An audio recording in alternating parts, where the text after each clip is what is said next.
ಎಲ್ಲರಿಗೂ ವಚನಗಳು ವಿತ್ ಮುಗುಳುನಗೆ ಚಾನಲ್ಗೆ ಆತ್ಮೀಯವಾದ ಸ್ವಾಗತ.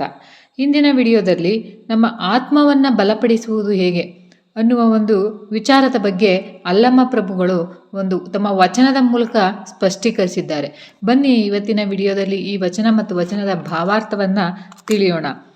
ಏನೂ ಇಲ್ಲದ ಬಯಲೊಳಗೊಂದು ಬಗೆಗೊಳಗಾದ ಬಣ್ಣ ತಲೆದೋರಿತ್ತು.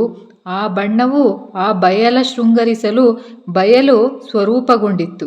ಅಂತಪ್ಪ ಸ್ವರೂಪಿನ ಬೆಡಗು ತಾನೇ ನಮ್ಮ ಗುಹೇಶ್ವರ ಲಿಂಗದ ಪ್ರಥಮ ಭಿತ್ತಿ. ಅಂದರೆ ಇದರ ಅರ್ಥ, ಏನೂ ಇಲ್ಲದ ಬಯಲೊಳಗೊಂದು ಬಗೆಗೊಳಗಾದ ಬಣ್ಣ ತಲೆದೋರಿತ್ತು. ಅಂದರೆ ಏನೂ ಇಲ್ಲದ ಅಂದರೆ ಏನು? ಬಯಲು ಅಂದರೆ ಒಂದು ಆಧ್ಯಾತ್ಮಿಕತೆಯ ಸಂಕೇತದಲ್ಲಿ ಒಂದು ರೀತಿಯ ಅವಕಾಶ. ಇಲ್ಲಿ ಅಲ್ಲಮ್ಮ ಪ್ರಭುಗಳು ಅದನ್ನು ಉಪಯೋಗಿಸುತ್ತಿರುವ ರೀತಿ ಖಾಲಿ ಭಿತ್ತಿ, ಅಂದರೆ ಚಿತ್ರವನ್ನು ಬರೆಯೋಕೆ ಭಿತ್ತಿ ಅಂತಾರಲ್ಲ, ಈ ಕ್ಯಾನ್ವಾಸ್ ಅಥವಾ ಖಾಲಿ ಹಾಳೆ ಅಂತ ನಾವು ಸಾಮಾನ್ಯರು ಅರ್ಥೈಸಿಕೊಳ್ಳಬಹುದು.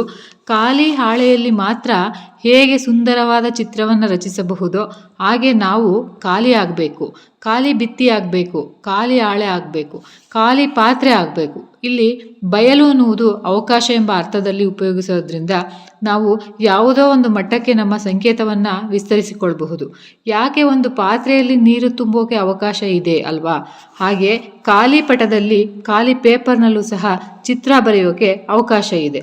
ಬರೆಯಲು ಆ ಎಂಟಿನೆಸ್ ಅಂದರೆ ಖಾಲಿ ಥರ ಭೌತ ತತ್ವದಲ್ಲಿ ಶೂನ್ಯತ ಅಂತ ಸಿಗುತ್ತೆ. ಶೂನ್ಯತ ಅಂದರೆ ಎಂಟಿನೆಸ್ ಏನು? ಆ ಎಂಟಿನೆಸ್ ಅಂದರೆ ನಾನಿಲ್ಲ ಅಂತ ಅರ್ಥ ಆಗುತ್ತೆ. ನಾನು ಅನ್ನುವುದು ಈ ಬುದ್ಧ ಹೇಳುವುದು ಒಂದು ಮಾಯೆ ಅಷ್ಟೇ. ಅಂದರೆ ನಾನು ಅಂದುಕೊಂಡಿದ್ದೀನಿ, ನಾನಿದ್ದೀನಿ ಅಂತ ನಿಜವಾಗಿ ನಾನು ಅನ್ನುವುದು ಯಾವುದೇ ತತ್ವವಿಲ್ಲದ್ದು, ಘನವಾಗಿಲ್ಲದ್ದು. ಅಂದರೆ ನಮ್ಮ ಅಹಂಕಾರ ನಾನು ಅನ್ನುವ ಒಂದು ವ್ಯಕ್ತಿತ್ವವನ್ನು ಸೃಷ್ಟಿಸುತ್ತೆ. ಆದರೆ ಒಳಗಿಳಿದು ನೋಡಿದಾಗ ನಾನು ಇಲ್ಲ ಅಂತ ಅನುಭವಕ್ಕೆ ಬರುತ್ತಲ್ಲ, ಆಗ ನಮ್ಮ ಮನಸ್ಸು ಖಾಲಿಯಾಗುತ್ತೆ. ಖಾಲಿತನದ ಅವಕಾಶಕ್ಕೆ ಎಡೆ ಮಾಡಿಕೊಡುತ್ತಲ್ಲ. ಹಾಗೆ ಏನೂ ಇಲ್ಲದ ಬಯಲೊಳಗೊಂದು ಬಗೆಗೊಳಗಾದ ಬಣ್ಣ ತಲೆದೋರಿತ್ತು. ಬಗೆ ಅಂದರೆ ಏನು? ಒಂದು ಟೈಪು ಅಂತಲೂ ಆಗುತ್ತೆ. ವಿವಿಧ ವೈವಿಧ್ಯ, ಆ ರೀತಿಯಲ್ಲೂ ನಾವು ಅರ್ಥ ಮಾಡ್ಕೊಂಡಿದ್ದೀವಿ. ಆದರೆ ಇಲ್ಲಿ ಅಲ್ಲಮ್ಮ ಪ್ರಭುಗಳು ಉಪಯೋಗಿಸ್ತಿರುವುದು ಬಗೆ ಅಂದರೆ ಈ ಕನ್ನಡ ರತ್ನಕೋಶದಲ್ಲಿ ಇನ್ನೊಂದು ಅರ್ಥ ಬರುತ್ತೆ, ಅರಿವು, ನಾಲೆಡ್ಜ್, ಅರಿವು ಅಂತಲೂ ಕೂಡ ಅರ್ಥ ಬರುತ್ತೆ. ಯಾವುದೋ ಒಂದು ಅರಿವು, ನಾನು ಯಾವುದು ಅನ್ನುವ ಅರಿವು. ಆ ಅರಿವು ಅಂದರೆ ಏನು? ಪ್ರಜ್ಞೆ.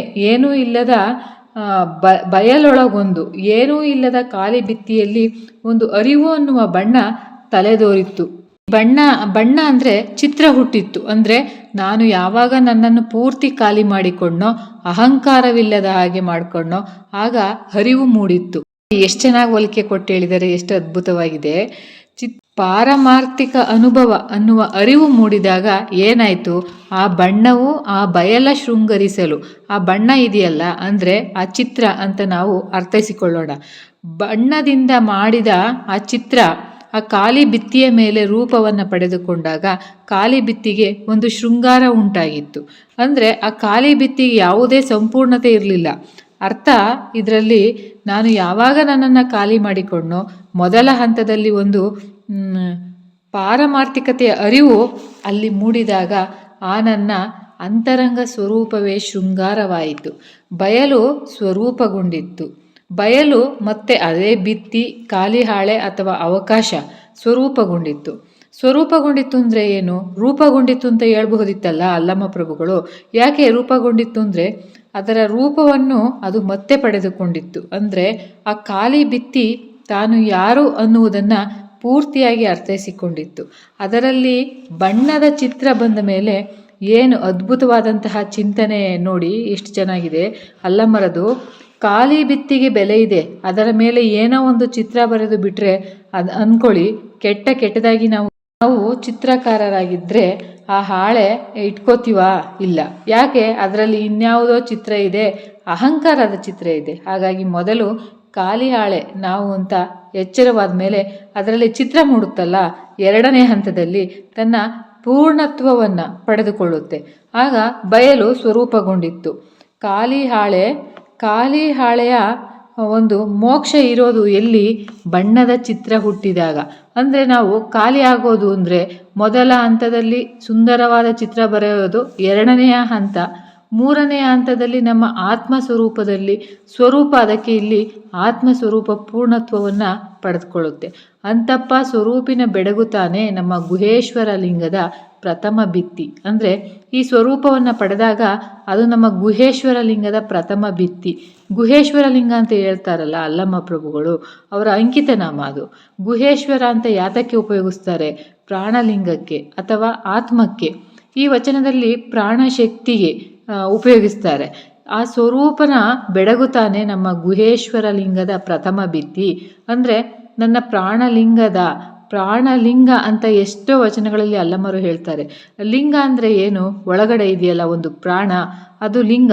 ಎಲ್ಲದಕ್ಕಿಂತ ದೊಡ್ಡ ಲಿಂಗ ಅದು ಪ್ರಾಣಲಿಂಗ. ಅಥವಾ ನಿನ್ನ ಪ್ರಾಣವೇ ಒಂದು ಲಿಂಗ ಪ್ರಾಣವೋ ಪ್ರಾಣಲಿಂಗವೋ ಗುಹೇಶ್ವರ ಅಂತ ಇನ್ನೊಂದು ವಚನದಲ್ಲಿ ಹೇಳ್ತಾ ಇದ್ದಾರೆ.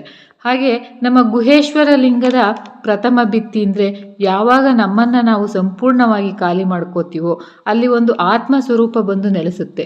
ಅದು ನಮ್ಮ ಪ್ರಾಣದ ಮೂಲ ಶಕ್ತಿ ಅಂತ ನಮ್ಮ ಗಮನಕ್ಕೆ ಬಂದಾಗ, ಅನುಭವಕ್ಕೆ ಬಂದಾಗ ಜೀವನದ ದೃಷ್ಟಿಕೋನ ಪರಿವರ್ತನೆಯಲ್ಲಿ ತೊಡಗಿಕೊಳ್ಳುತ್ತೆ.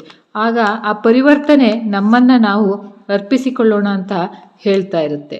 ಈ ವಚನವನ್ನು ನೋಡೋದಾದರೆ, ಏನೂ ಇಲ್ಲದ ಬಯಲೊಳಗೊಂದು ಬಗೆಗೊಳಗಾದ ಬಣ್ಣ ತಲೆ ತೋರಿತ್ತು.